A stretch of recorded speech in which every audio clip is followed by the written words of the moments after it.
Hello guys, this is Lalitha. Welcome back to my channel. ఈరోజు నేను మీకు present జనరేషన్లో పిల్లల మ్యాటర్లో ఏం జరుగుతుంది అనేది నేను మీతో డిస్కస్ చేయడానికి వీడియో చేస్తున్నానండి.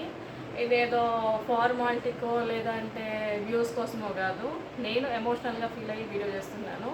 నా బావ విషయంలో నేను ఫేస్ చేశాను ఆల్రెడీ. సో ప్రజెంట్ జనరేషన్లో పిల్లల్ని కనడం అనేది చాలా పెద్ద టాస్క్గా ఉందండి. పిల్లలు అనేది ఒక ఎమోషన్, ఏదో ఊరికే టైంపాస్ కోసమో ఎంజాయ్మెంట్ కోసమో కాదు కదా మనం అనేది. వాళ్ళ యొక్క మన ఎమోషన్తో పిల్లల్ని మనం కంటాం. 9 నెలలు మనం మోసి బయటకు వచ్చినాక వాళ్ళ పొజిషను హాస్పిటల్లో పెట్టి, ఇంక్యుబేటర్లో పెట్టి, ఎన్ఐసిలో పెట్టి, డేస్ తరబడి పెట్టి వాళ్ళని మెడిసిన్స్ ఇచ్చి, ఇంజెక్షన్స్ ఇచ్చి, బ్లడ్ టెస్టులు చేసి, ఇవన్నీ చేసి వాళ్ళు మన చేతిలోకి రావడానికి 1 వీక్ అట్లా పడుతుంది. సో అదేంటంటే ఇప్పుడు నెలలు నిండకుండా బేబీ వచ్చింది, లేదంటే ఏమన్నా ప్రాబ్లం ఉందో బేబీ కన్నాము అని ఇవన్నీ ఫేస్ చేసామంటే ఒక అర్థం ఉంటుందండి. నెలలన్నీ నిండి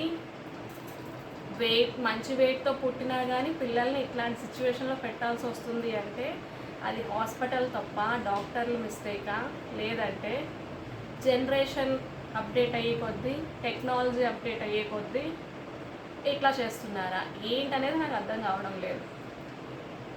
రోజుకండి ఇప్పుడు బేబీని అట్లా పెట్టి ఒక బేబీని 9 months మోసి బయటకు వచ్చి సక్సెస్ఫుల్గా మన హ్యాండ్కి రావాలి అంటే మినిమం 1 lakh అవుతుంది, మ్యాక్సిమం 2 lakhs. అది సిటీలో అయ్యి ఉండొచ్చు, లేదంటే పల్లెటూరులో అయ్యి ఉండొచ్చు, నార్మల్ హాస్పిటల్ అయ్యి ఉండొచ్చు, ఏదైనా అయ్యి ఉండొచ్చు. అట్లా ఉంది ఇప్పుడు. ఇట్లా ఉంటే మిడిల్ క్లాస్ వాళ్ళు ఎట్లా బ్రతకాలి? మిడిల్ క్లాస్ వాళ్ళు, లోవర్ మిడిల్ క్లాస్ వాళ్ళు బతికేది ఎట్లా? ఇప్పుడు తాతలు ముత్తాతలు సంపాదించి పెట్టి డబ్బులు వెనకేసుకున్న వాళ్ళు అయితే ఎత్తన్నా ఖర్చు పెడతారు ఆలోచించకుండా. సో మిడిల్ క్లాస్ వాళ్ళు ఎట్లా బ్రతకాలి ఇట్లా ఉంటే?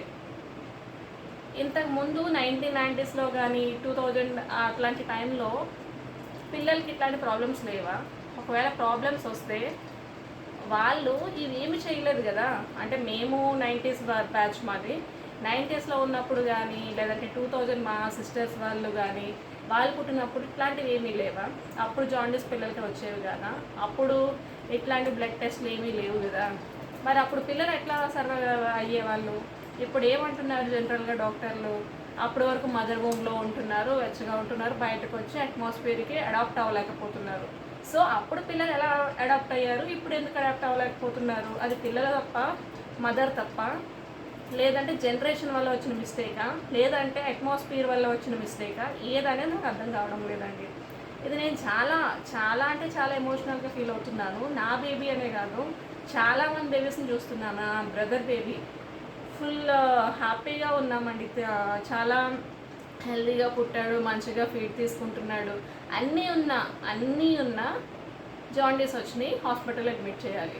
జాండీస్ అనేది పిల్లలకి రావడం చాలా అంటే చాలా కామన్. ఇంతకుముందు కూడా వచ్చేటివంట.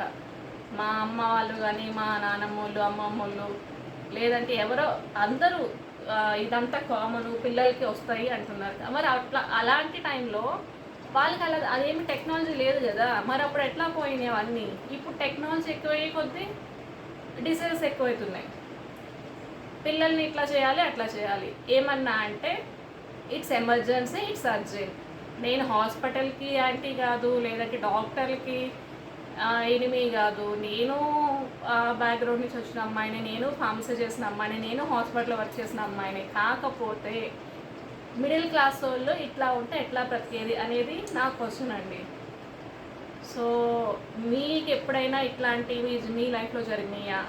మీరు ఎట్లా ఫేస్ చేశారు? మీరు పర్సనల్గా, ఎమోషనల్గా మీ పిల్లల విషయంలో ఎట్లా ఫీల్ అయ్యారు అనేది మీరు నాతో షేర్ చేసుకుంటారని నేను అనుకుంటున్నాను. సో దీని గురించి అందరూ ఆలోచించండి. సో కొంచెమైనా అవేర్నెస్ తీసుకుని వస్తే మేబీ నెక్స్ట్ జనరేషన్లో అయినా ఈ సిచ్యువేషన్ చేంజ్ అవుతుందని నేను అనుకుంటున్నాను. Thank you guys, by by, take care.